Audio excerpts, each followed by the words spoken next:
The U.S. exports more pork than anyone else in the world, and the National Pork Producers Council fights to keep it that way as trade discussions heat up. RFD-TV's Sarah Mock has more from Washington.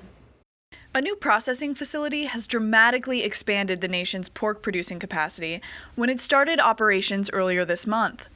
But the industry remains uncertain about its future after some tense times between the U.S. and South Korea, and fears of being locked out of agreements with Japan gain traction. Domestically, we've seen where consumption levels are. They may rise, but they're rising very, very slowly. And we do rely on trade for these new plants and the new production that's going to come from these plants. With as much as 30% of U.S. pork destined for export markets, concerns are high that the administration's current stance, including a proposal to automatically end NAFTA after 5 years if a resolution can't be reached, it's putting pork producers in jeopardy. I think the numbers for Mexico alone are in the $12 range. Where yeah, and then you've got Canada in there too. So granted, if you lost NAFTA or you didn't get that zero tariff, we might not lose that whole $16-18, which would be a 15% of the value of an animal. It will put all producers from profitability into major losses, but we'd lose a portion of that. More than 500,000 U.S. jobs depend on the pork industry, but that doesn't mean NPPC approves of all trade relationships.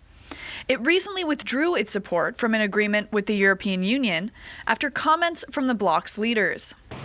Our system from farm to fork is the best. We are the gold standard. And it is beyond irritating to hear them haranguing with their non-science-based nonsense about our products, whether pork or beef or poultry or our grains. We're the best supplier of affordable, safe, high-quality products, and which is why I don't think it's just the National Pork Producers Council that no longer supported the TTIP. I don't think there's any support in U.S. agriculture. The NPPC also opposes a proposal from southeastern vegetable growers, creating a new dispute resolution mechanism under NAFTA. They fear that Mexico may retaliate against imports of U.S. pork if the U.S. moves forward with this proposal. For RFD-TV, I'm Sarah Mock in Washington.